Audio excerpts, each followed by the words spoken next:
నమస్తే, welcome to our channel. నేను పద్మిని. ప్రస్తుతంతో పాటు ప్రముఖ ఆధ్యాత్మికవేత్త, నారీ సేన ఫౌండర్, దత్త ఉపాసకురాలు శ్రీమతి లతా దత్త గారు మనతో పాటు ఉన్నారు. మాట్లాడదాం. నమస్తే అక్క.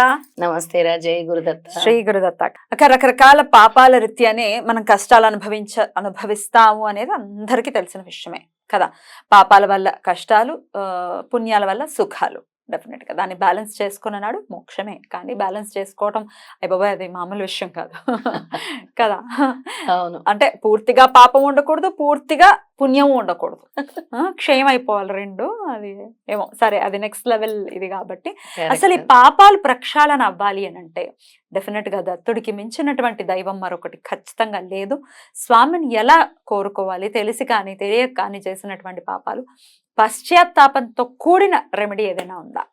అన్నీ అయిపోయాయి, మాకు ఈ పాపాలు తొలగట్లేదు, అనుభవిస్తున్నాం, కర్మ అనుభవిస్తున్నాం, మా వల్ల అవ్వట్లేదు, మేము మంత్రదీక్ష చేశాము, ధ్యానం చేశాము, హోమం చేశాము, యజ్ఞం చేసాము, వ్రతం చేసాము, దేని వల్ల కూడా ఇంకా పాపాలు హరించట్లేదంటే స్వామి ఏం చెప్పారంటే గురు పాదాలే శరణ్యం, నా పాదాలనే పట్టుకోవాలి, ఇంకా ఏమీ కూడా లేదు.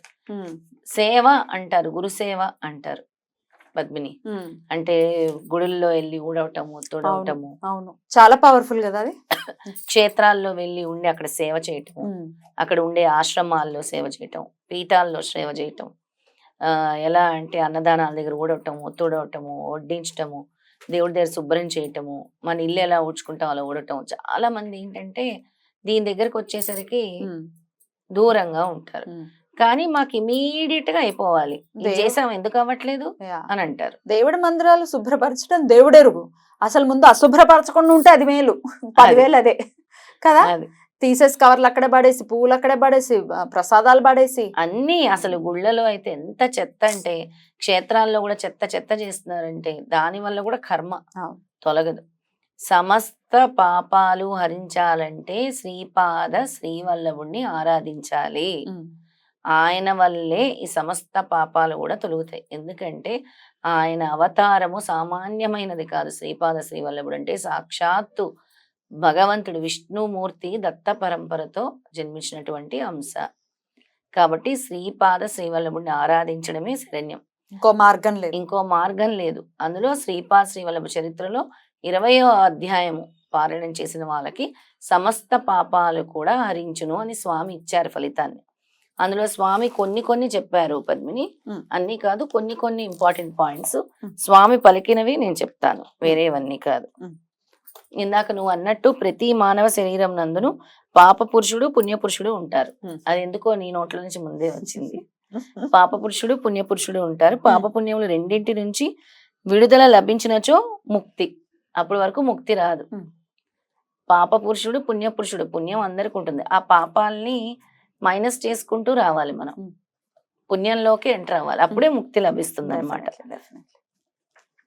స్వామి ఏం చెప్పారు అనంటే, మా మాతామహి రాజమాంబయను మా మాతృదేవి సుమతి మహారాణియను పరమ పవిత్రులు, అటువంటి వారి స్మరణ మాత్రము చేతనే జీవుల శరీరమునందలి వేల పాపములు తక్షణము పలాయనము చిత్తగించును. అందుకే సిద్ధమంగళ స్తోత్రంలో వాళ్ళ పేర్లు వస్తాయి కాబట్టి స్తోత్రానికి అంత పవర్. అది స్వామి నోటితోనే చెప్పారు. వేల పాపములు తక్షణమే తొలుగుతాయి. సుమతి నందన నరహరి నందన దత్తదేవ ప్రభు శ్రీపాద సుమతి నందన. అవును.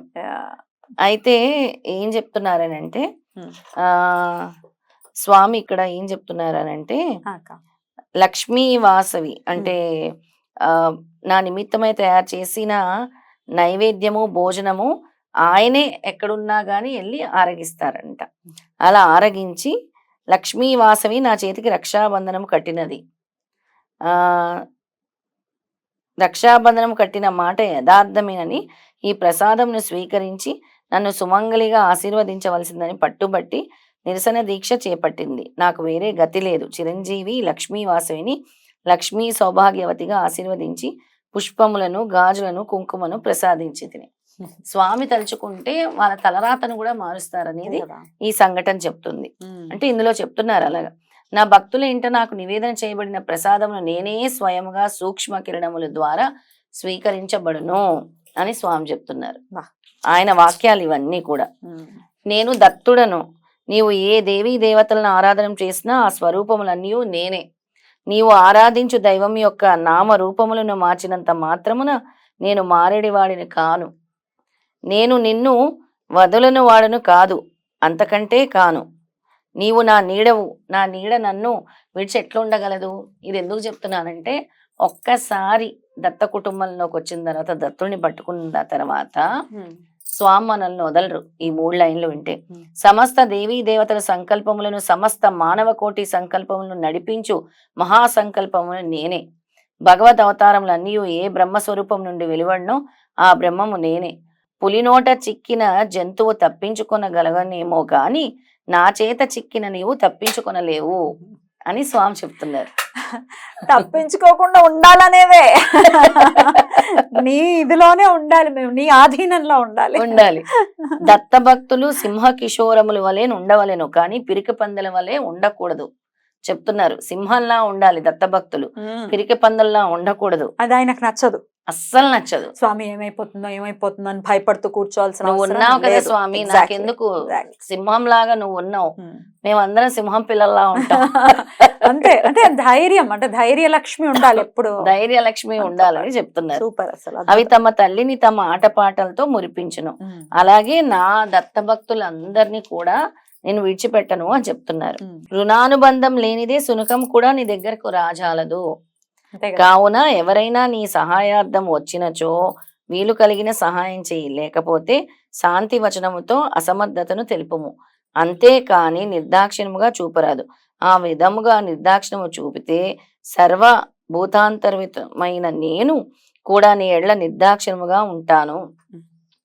నీ జాలితో ఉంటే స్వామి నీ పట్ల కరుణ చూపిస్తాను, లేకపోతే నేను చూపించను. అంతే కదా. నీవెంత సత్యమో ఈ లోకమంత సత్యము, ఈ సర్వ సృష్టియును అంతటి సత్యము, ఈ సమస్తమునకు నేనే మూలాకారణం అనేది కూడా అంతే సత్యము అని చెప్తున్నారు స్వామి. ఇంకొక విషయం ఏం చెప్పారంటే, స్వామి నా భక్తుని నుండి పిలుపు ఎప్పుడు వచ్చినా నా భక్తుని పిలుపు నాకు చేరిన తక్షణమే నేను జవాబిచ్చేదను.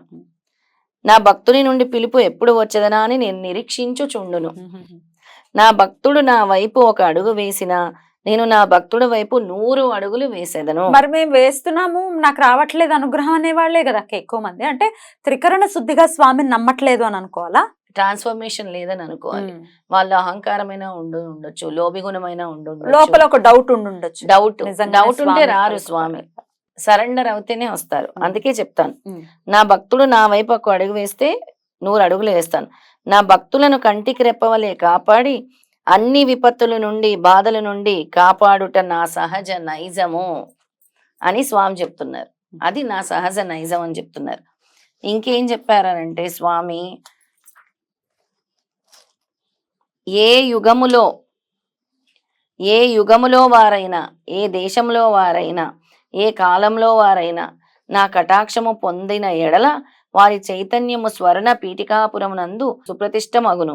ఇది యోగ దృష్టి కలవారికెల్లరకు అవగతము కాగలిగిన విషయము. స్వర్ణ పీఠికాపురమునందు తమ జీవ చైతన్యమునకు స్థానమును సంపాదించుకోగలిగిన వారందరూ ధన్యులు.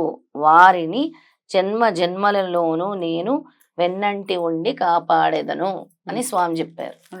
అయితే పద్మిని, ఇక్కడ మాకు జరగట్లేదు, మాకు అవ్వట్లేదు, ఎందుకు అని అంటే చెప్తాను. మెయిన్ రీజన్, స్వామిని పట్టుకుంటారు, ఒక కోరిక తీరగానే స్వామిని వదిలేస్తారు. చాలా మందిని చూశాను నేను.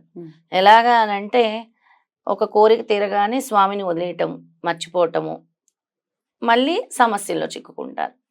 ఎప్పుడు స్వామిని పట్టుకుంటే ఆ సమస్య రాదు కదా. ఇంకొందరు ఉంటారు, ఇన్ని పూజలు చేస్తున్నావు, స్వామి ఏం చేశాడు మాకు అని కమెంట్స్ లో కూడా చూస్తాను. చాలా నీచంగా, అంటే నువ్వు చేయంగానే పలికేయాలి అంతే, లేకపోతే నువ్వు అనేస్తావు, వేస్ట్ ఇవన్నీ అని పెడుతుంటారు కొన్ని కమెంట్స్. చాలా సరే, రెమెడీస్ గురించి అన్నారు అంటే ఒకంత ఓకేలే, వాళ్ళకి వర్కౌట్ అవ్వలేదు. స్వామి గురించి మాట్లాడుతున్నప్పుడు వింటే మాత్రం మనసు చాలా బాధపడుతుంది. చాలా బాధ. స్వామి చెప్పిన వాక్యాలు ఇవన్నీ